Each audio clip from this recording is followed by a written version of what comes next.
Olá, meu amigo, minha amiga, você que foi bombardeado, bombardeada com uma série de notícias clamorosas e muitas vezes sensacionalistas sobre o relatório emitido por um escritório de advocacia alemão a pedido da Arquidiocese de Munique e Frisinga sobre o tratamento dado por esta igreja, pelos seus arcebispos, a questão dos abusos sexuais perpetrados contra crianças por membros do clero, padres e diáconos, e também por profissionais leigos pertencentes às estruturas da arquidiocese. As notícias evidentemente são assustadoras, sobretudo porque este relatório se segue aquele produzido pela Diocese de Colônia. Então isso chama muita atenção do mundo, e evidentemente que se você chegou a saber disso, chegou a sabê-lo também porque Bento XVI, o Papa Emérito, foi implicado em tudo isso, porque, como você já deve saber, entre os anos de 1977 e 1982, Bento XVI, o cardeal Josef Ratzinger, foi arcebispo daquela sé. Por que eu estou gravando este vídeo? Porque muita gente me procurou para saber se as informações da imprensa procedem. Muitos católicos que acompanham Bento XVI, que leem os seus escritos, ficaram estupefatos, ficaram assustados, ficaram desanimados, e eu acho que é importante nós olharmos com rigor, mas também com muita crítica, o modo como esta cobertura do relatório está sendo tratado. Em primeiro lugar, eu gostaria de dizer que eu acompanhei ontem, tarde da noite, os telejornais brasileiros, o Jornal Nacional, o Jornal da Record. O Jornal Nacional, embora fez uma chamada, aí é a minha opinião, né? Um pouco mais sensacionalista, na hora de apresentar a matéria, com aquele tom grave, quase que de sentença, não se alongou demais e, de algum modo, ele reproduziu aquilo que a imprensa internacional também disse, né? Com o mesmo defeito de todas as matérias, ou pelo menos da maior parte das matérias, que foi de não dar espaço àquilo que Bento XVI disse por meio do seu secretário.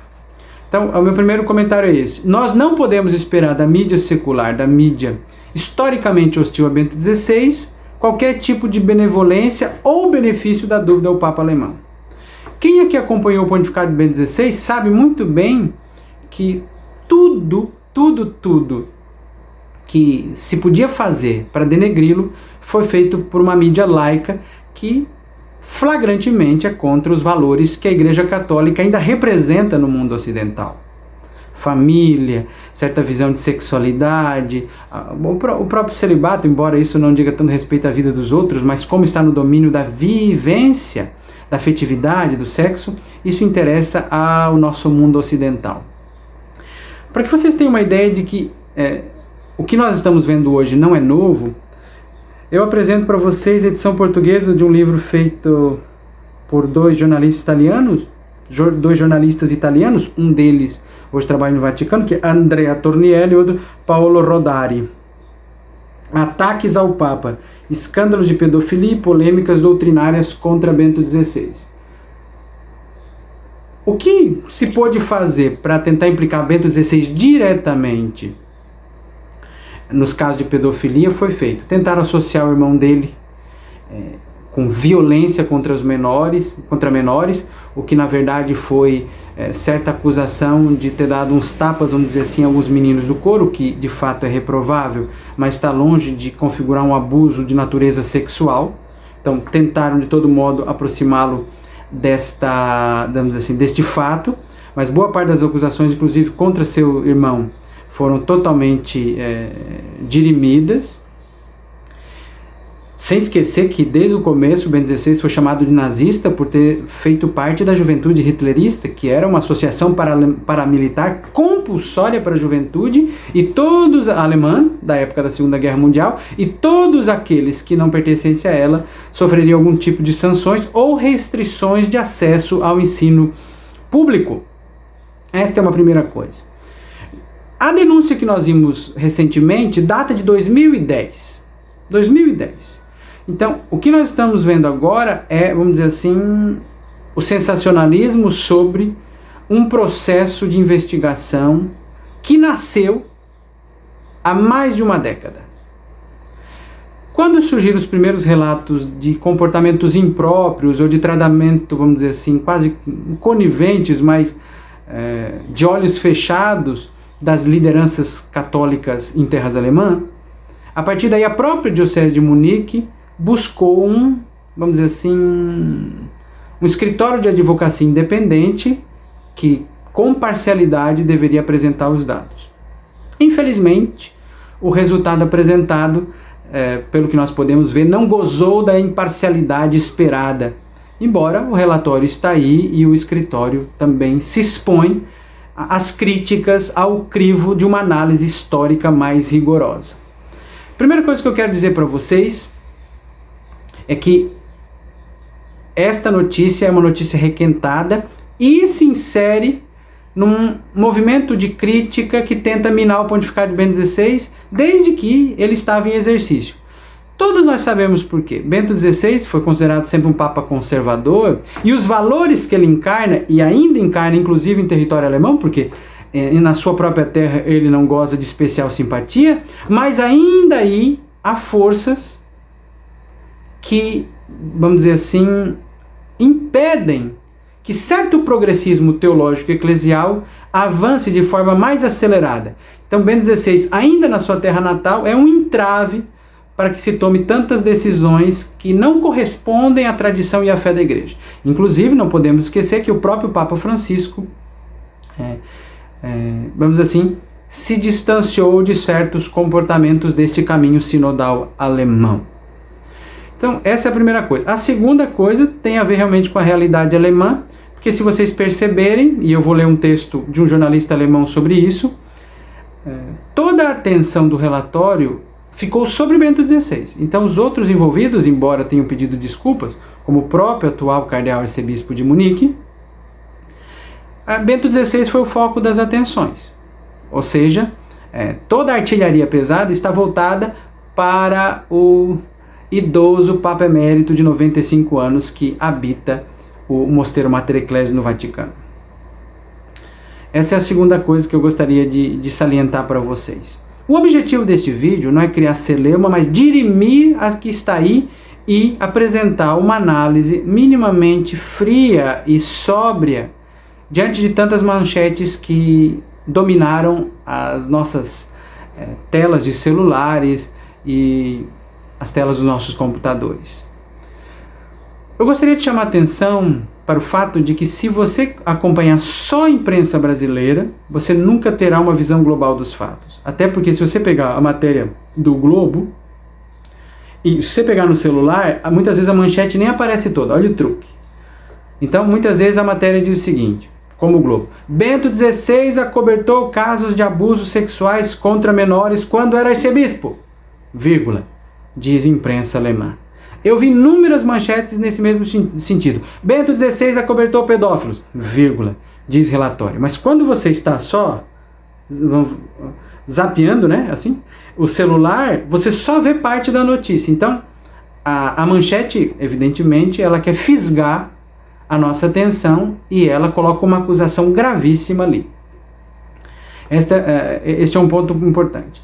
Por isso, eu vou ler para vocês um texto escrito por Michael Hesemann, um jornalista alemão especializado em questões da Igreja Católica, que inclusive entrevistou o irmão de Bento XVI para um livro, Meu Irmão o Papa, e ele escreveu um texto, embora alguém com claras afinidades com Ratzinger, como jornalista, foi analisar o relatório apresentado pelos advogados. Primeira coisa que eu quero dizer para você sobre o relatório é que eu passei a manhã toda esquadrinhando este relatório, que tem mais de 1.800 páginas. Ele está disponível integralmente na página do escritório de advocacia. Então, se você pegar esse relatório, ele, entre as páginas 682 e 754, você poderá ver que ele se dedica integralmente ao arcebispo Ratzinger. No final, como um anexo, ele tem excertos, trechos da carta que Bento XVI mandou para, vamos dizer assim, contribuir com o processo. Nas matérias eles disseram isso tão discretamente. Bento XVI o tempo todo contribuiu para as investigações. Ele nunca mentiu. Embora esse seja o resultado do relatório, dizer que Bento XVI mentiu. Então, eles imputam 2 pecados, 2 erros a Bento XVI: acobertar pedófilos e mentir num processo como esse. Lembrando que este não é um processo legal. Bento XVI não está sendo processado, não é uma investigação criminal, é uma investigação particular encomendada pela própria diocese e não promovida diretamente pela arquidiocese, certo?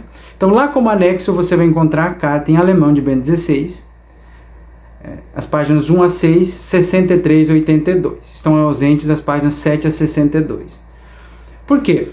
Lembrando que o relatório cita 497 casos. Bento XVI passa, vamos dizer assim, a fazer parte da história de 4 desses processos. E o Hesman vai mostrar claramente aqui para nós que nenhum deles tem qualquer tipo de prova conclusiva. E se vocês acompanharam ou ouviram parte da coletiva de imprensa sobre o relatório, os comentários são sempre deduções, são ilações dos advogados. Nós acreditamos que achamos que é pouco credível o que o Papa diz, então são conclusões dos advogados, são as suas leituras e as leituras dos especialistas, que Bento XVI, na sua carta, chama muitas vezes de acusações difamatórias. Bento XVI, repito, mandou um texto de 82 páginas refutando o relatório. O relatório diz se basear em certos testemunhos e a documentação presente nos arquivos da diocese. Bento XVI também trabalha com menções aos arquivos. Lembrando que Bento XVI foi arcebispo e a estrutura da igreja é sempre muito complexa. E para quem tem experiência eclesial como eu tenho, fui seminarista há muitos anos, conheço a máquina eclesial muito de perto, muitas vezes a estrutura permite que certas coisas, infelizmente, passem despercebidas, sobretudo dos olhos dos cabeças, dos dirigentes, sobretudo das cabeças mitradas. Então, o que nós assistimos nos últimos tempos foi justamente o emergir desses processos subterrâneos, pecaminosos e criminosos, e nós ainda estamos num processo de purificação. Eu quero ler o texto do Hesman para não me alongar mais, para responder a pergunta para você católico, para você admirador de Bento XVI. Bento XVI acobertou pedófilos na Alemanha? Esta campanha difamatória requentada de 2010 está dizendo a verdade?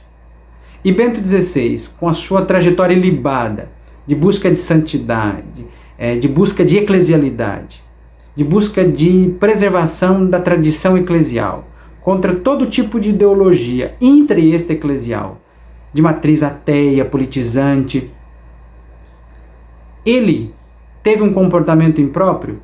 Não. Isso, eu acho que, de todas as leituras que eu fiz hoje de manhã, do documento, que tem muitas ilações. E, para que vocês tenham isso em vista, as ilações partem de deduções do seguinte tipo: olha, Bento XVI passou férias na paróquia que teve um padre que cometeu abusos 10 anos antes. Então, muitos acreditam que seria impossível ele não saber desses abusos. Esse é um dos tipos de argumentos. Mas colocados ali, mesmo quando você constrói o argumento, você já dá a entender, você levanta a suspeita. Mas vamos a Hesman, que com muita clareza disse o que eu gostaria de dizer. Vamos lá, eu vou ler o texto de Michel Hesman, que está no site cat.d, kath.de. Tradução livre aqui. O texto original está em alemão. cat.net, não .de. As acusações do relatório de abuso do escritório de advocacia de Munique Westphal-Spilker-Wastl contra o Papa Bento XVI são tão absurdas e rebuscadas que aparentemente nenhuma tentativa foi feita para esconder seu pérfido propósito. Usar a proeminência dos acusados injustamente para desviar a atenção das falhas de outros. Vou colocar pontinhos aqui.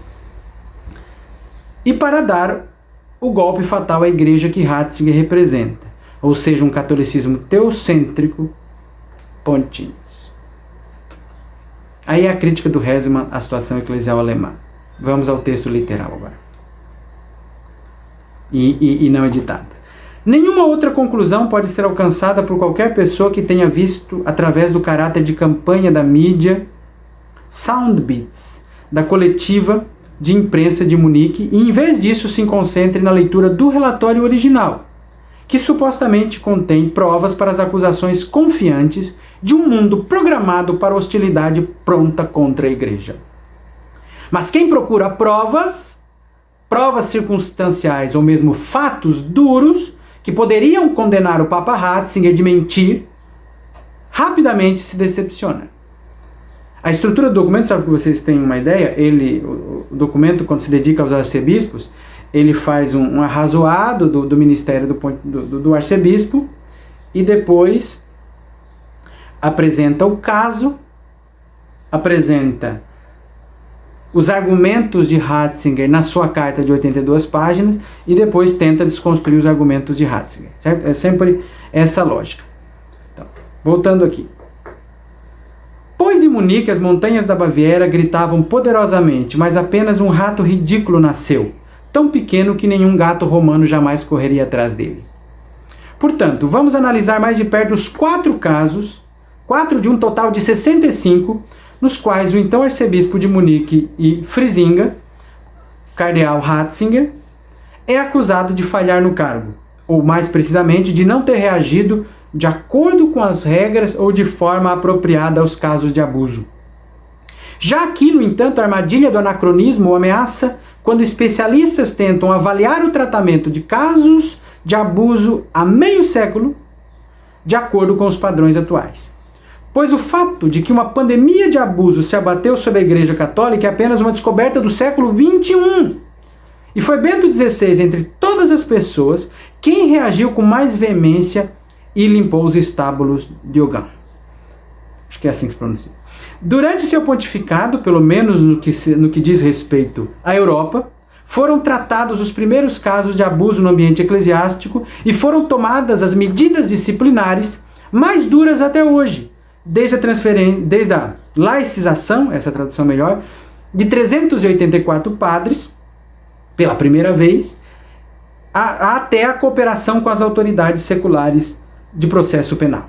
Mas qual pessoa pode ser culpada por não ter possuído o conhecimento e a sensibilidade para um problema então praticamente desconhecido em 1977 que temos hoje, em 2022? Não seria inconcebível para todos nós o abismo em que se insinua a excessiva sexualização de nossa sociedade? Uma vez que a revalorização dos valores de 1968, essa transvaloração, né, mergulharia até mesmo as almas dos padres. Não era impensável para todos nós a ideia de que poderia haver padres pedófilos naquela época? Não havia outras explicações para os rumores que pareciam mais prováveis com base no conhecimento da época? E as pessoas de alta integridade pessoal não demonstram frequentemente uma certa ingenuidade quando se trata dos abismos das almas dos criminosos? Parênteses aqui. Lendo o relatório você percebe claramente, inclusive na argumentação de Bento XVI, que muitos destes acusados gozavam de grande credibilidade nas escolas onde trabalhavam e nas suas paróquias, e recebendo testemunhos favoráveis, inclusive, de pessoas com funções muito relevantes como diretores de escola. Então, o arcebispo tinha diante de si boatos, vamos dizer assim, num contexto legal, civil e canônico distinto, inclusive de uma compreensão distinta da pedofilia, com testemunhos favoráveis muitas vezes. Então, só para situá-lo disso. Não é por isso que os impostores e os golpistas têm uma vida tão fácil? Certamente um arcebispo não é um psicólogo criminal e corre o risco de ver o bem em uma pessoa primeiro. A admoestação de Jesus para se conter a cada apedrejamento e dar até mesmo uma segunda chance aos infratores arrependidos leva cada bispo pelo menos a um conflito de consciência ao lidar com os abusadores. Por isso, é um tanto verdadeiro quanto Bento XVI, em sua resposta às perguntas dos especialistas, declara que é inevitável, abre aspas, classificar as ações daquela época de maneira historicamente correta e classificá-las no contexto daquela época, na situação jurídica daquela época, no espírito daquela época e nos conceitos morais que prevaleciam naquela época. Fecha aspas. Isto inclui o fato de que somente aqueles que violaram as normas legais em vigor, no momento de sua responsabilidade, são culpados. Nulla culpa sine lege. Nenhuma culpa sem lei. É um princípio legal do direito romano que também deveria ser conhecido por um escritório de advocacia de Munique, mas que infelizmente foi varrido para debaixo do tapete, pelo menos na coletiva de imprensa. Por exemplo, a instrução Crimen Solicitationes, que Ratzinger teria violado entre 1977 e 82, só entrou em vigor no Código de Direito Canônico em 83, por cuja adoção nada mais, nada menos que Joseph Ratzinger, agora prefeito da Congregação para a Doutrina da Fé, foi responsável. Na verdade, ela só tem sido aplicada desde o final dos anos 90. Isso teria pelo menos esclarecido porque Ratzinger não relatou os casos em questão a Roma, se ele soubesse de todos eles. Naquela época, isto não era nem um regulamento, nem uma prática comum. Mas mesmo assim há bastante espaço para interpretação nos 5 casos de que Ratzinger é acusado. Os especialistas também têm que admitir isto e até mesmo colocar em perspectiva o número de casos mencionados novamente, literalmente. Desses 2 casos referem-se a atos cometidos durante o mandato do arcebispo cardeal Ratzinger, aqui ele está citando literalmente o documento, e 3 casos aqueles que foram cometidos antes de seu mandato e em parte fora do território da arquidiocese. Olha bem, repito, isso está no relatório. Destes 2 casos referem-se a atos cometidos durante o mandato do arcebispo Ratzinger e 3 casos aqueles que foram cometidos antes de seu mandato e em parte fora do território da arquidiocese. Dos casos tratados deste volume, as suspeitas expressas pelos especialistas não foram confirmadas em um caso. Eles mesmos já excluíram. No caso 41, que é tratado separadamente, não faz parte do relatório propriamente dito, o autor, a suspeita foi confirmada apenas parcialmente. Então vejam que as coisas vão se afunilando. Então quando coloca 4 casos, o próprio relatório vai cortando e mostrando que um não tem provas e o outro, aquilo que eles imaginam, ainda é uma hipótese parcial. Vamos lá, o primeiro dos 4 casos, numerado número 22, no relatório de peritos, diz respeito a um padre que havia sido condenado à prisão nos anos 60 por pedofilia homossexual. Após sua libertação, o antecessor de Ratzinger, Julius Cardenal Depfner, o havia transferido para o exterior. Durante o mandato de Ratzinger, ele pediu para retornar à sua pátria bávara para que pudesse se aposentar lá. Isso lhe foi concedido no final dos anos 70. A opinião dos especialistas insinua que Bento XVI conhecia o perpetrador porque ele havia passado suas férias em sua antiga paróquia e também conhecia o seu sucessor. Além disso, ele lhe havia dado o título honorário de pároco em sua aposentadoria. E é aí que começam os absurdos. Para pároco ou pastor, ao contrário de monsenhor, protonotário apostólico ou prelado, pároco não é um título honorário, mas um título profissional. Todo padre que já dirigiu uma paróquia pode se chamar pároco aposentado.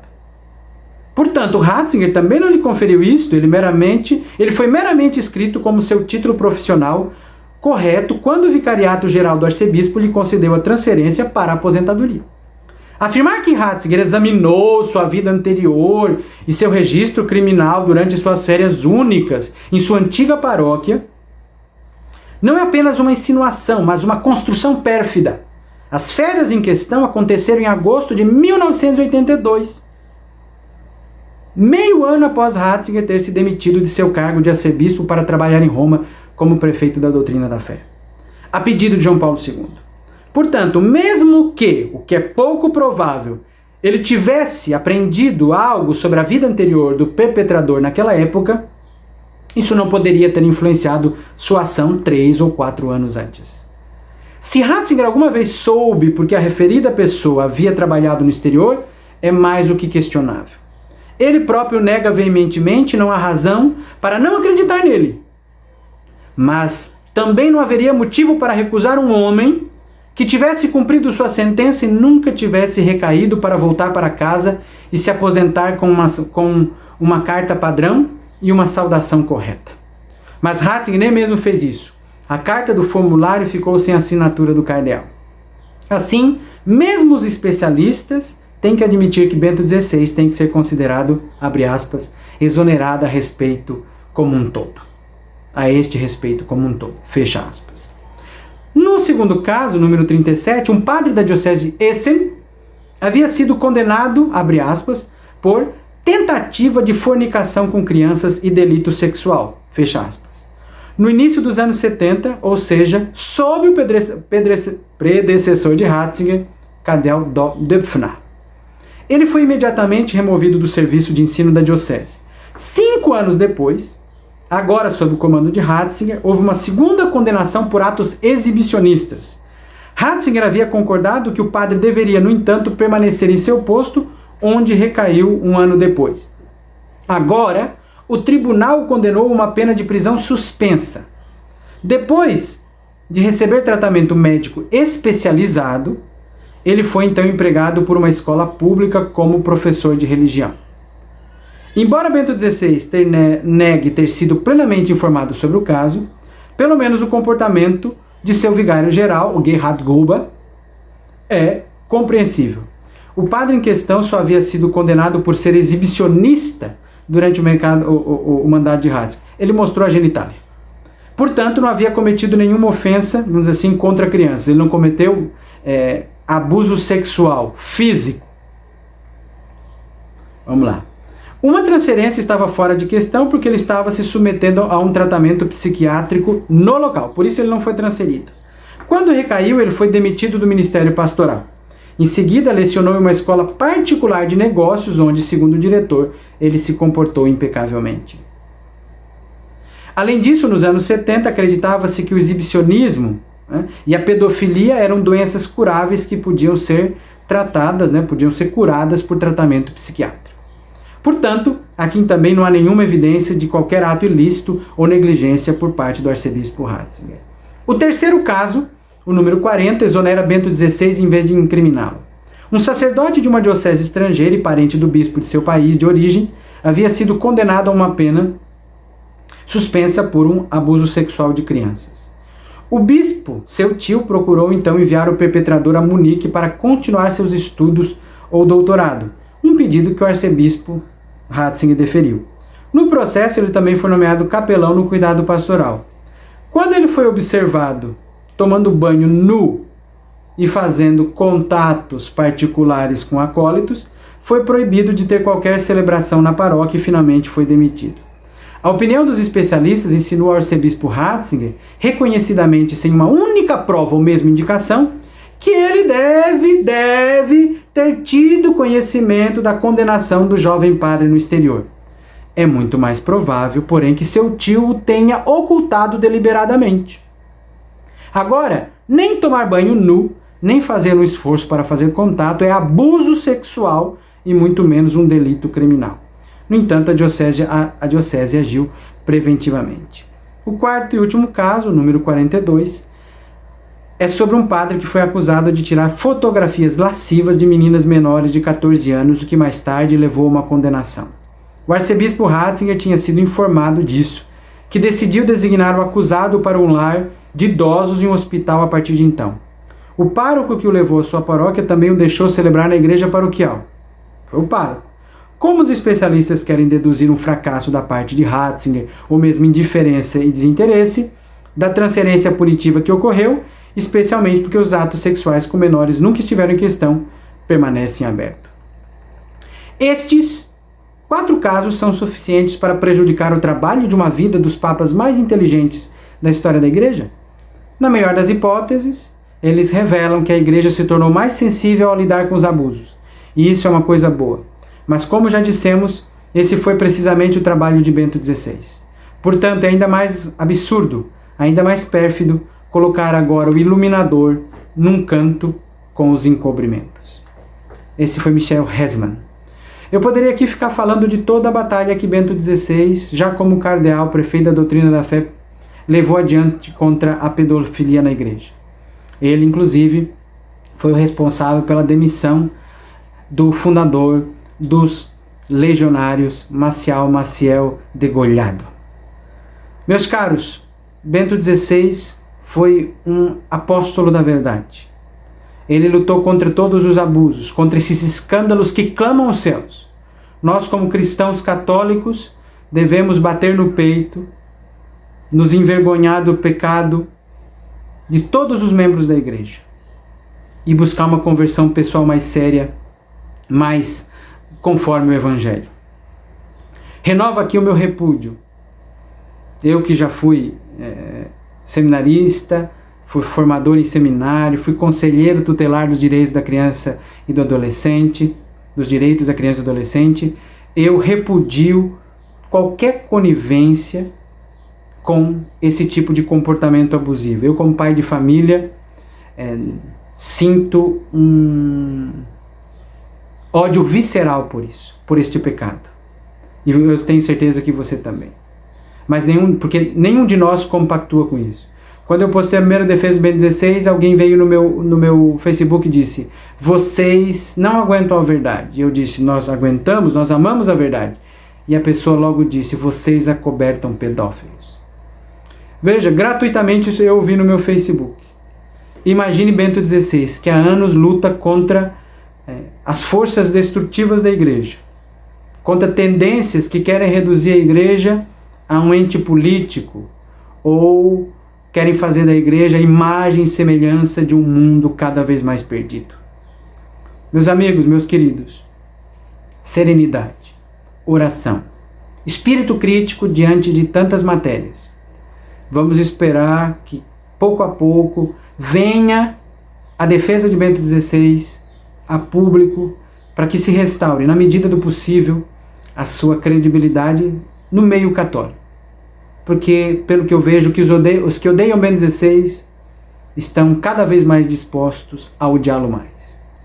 E se você quiser saber mais sobre as origens da crise que nós vivemos muitas vezes na Igreja, as crises que nós vivemos na sociedade, você pode procurar essa obra que nós editamos, Relatórios sobre a Fé, na qual Ratzinger analisa os primeiros anos do pós-Vaticano II e mostra tendências políticas, teológicas, ideológicas de modo geral, que se afirmaram antes do concílio e depois do concílio e que explicam muito dos desvios, das crises que nós vivemos no nosso tempo, inclusive relativas ao clero. Não deixe de comprar, escolaratzinger.com.br/livros, divulgue o nosso trabalho e, mais uma vez, continuemos juntos como colaboradores da verdade.